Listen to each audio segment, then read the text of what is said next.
the MRT for the first time. We're here with my friend Jay and JB.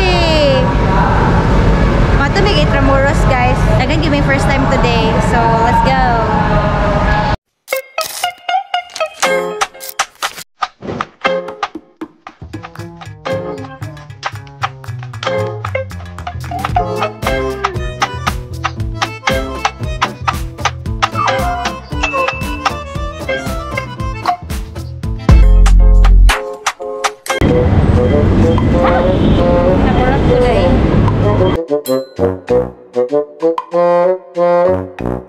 Abot na may diresadsa and gigutom na si Jay. Laban. Laban.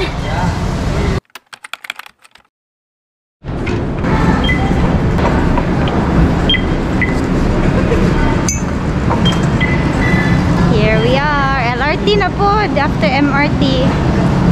We're bigger doon eh, LRT yung si Jay.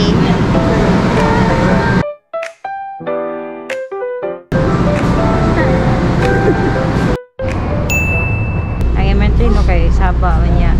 Pagod nila ang kurinti. Kulay ka na. Ang napod. Basta pa sa padong muna o kay Basiga. We have arrived in United Nations.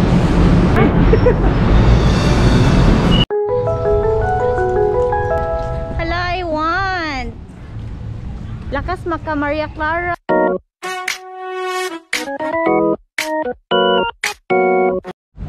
So, mana may picture dito sa Murag Karaang Balay. Then, po yung Murag Lights. Finally! Ang plan na ko kayo, guys.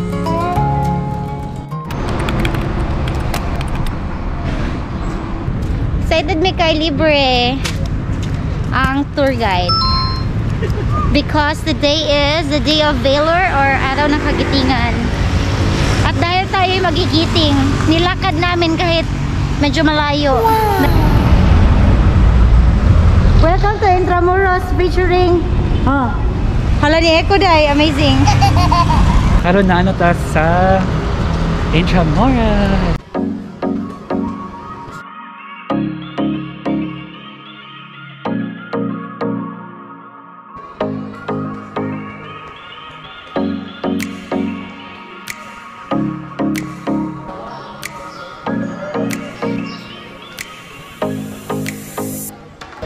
Casa Manila. Hey guys, we're gonna enter the museum here with 75 pesos. Jib, naka-discount sa ato ang government? Ay, wala. This place is so dreamy.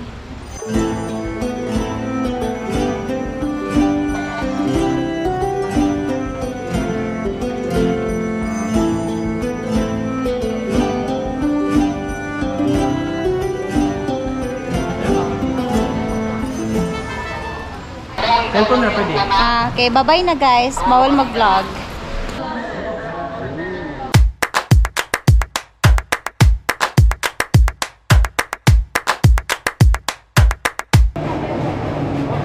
We're here at Cold Treats Cafe. Ang bango kasi ng kape nila. Char, nagtagalog na po ko. Ito, okay lang kape. Uy mo na, nakapangapi, meg-ahat. Na mastermind sa kape niya. Wow!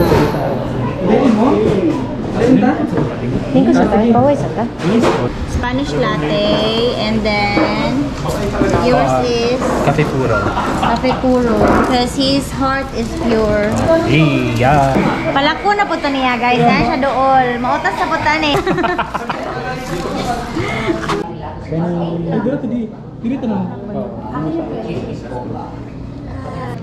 Are you working or are you students? This is Balbuarquillo de San Francisco Javier, Americano, Godfrey from Bohol. Opo. Punta kayo doon, ma'am. Oo nga, di ba? Makarating doon. Nakita nyo ibaba, di ba? Nasa ibabaw tayo ngayon nung chamber. Hindi lang patibayin, kaya lang volcanic top ito, adobe sa Tagalog. Nung araw, ang construction, walang steel. Di ba ngayon meron? Patong lang talaga. Bato, pinagpatong-patong. Alam nyo, nung pinandikit. Ano ba? Egg Egg yolk? white. Egg white Egg pala. white. Ang egg yolk, ginagawang leche plan. Ang egg white, ginagawang pandikit. Plaster. Semento. Ilang itlog ang inubos dyan. Ilang manok Kawawa ang naman yung umiyak. mga manok. Kaya pinakang ruined or most devastated city during World War II was Warsaw in Poland. Second to Warsaw is Manila.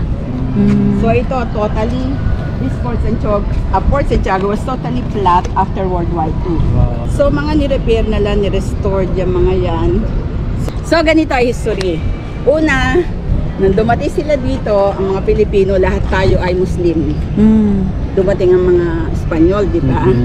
That was May 16, 1521. Doon sa inyo bumaba. Somewhere in Visayas region, doon, di ba? First landing nila. 50 years later, pumunta sila sa Maynila. So, ano ang mode of transportation during those time? Through water, ship, boat. Ocean jet. Hoy! Walang jet. So, ganun lang. Pumunta sila dun sa South China Sea, umikot sa Manila Bay. Nakapasok sila ngayon sa Manila. So, bay ito. Bay is connected to Pasig River. So, Pasig River nandyan. Nung in-invade to ng mga Espanyol, ang sabi sa kanila, doon tayo kaya sa hindi mainit. Sige po. Sabi ni King Philip II, magpatayo ng port. Yung port na magpo-protect sa kanilang president. Ang president nila nung araw, hindi president ang tawag. Gobernador Silio. Yan. Ang galing ko sa history. 1 point, 1 point, 1 point.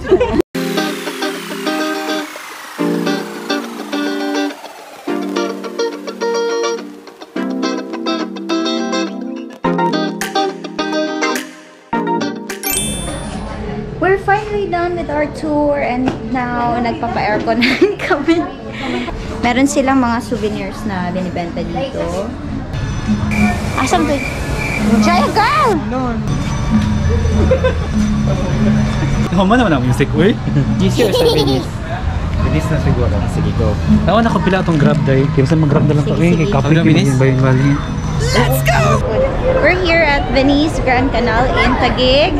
This is our first time here and it's so nice.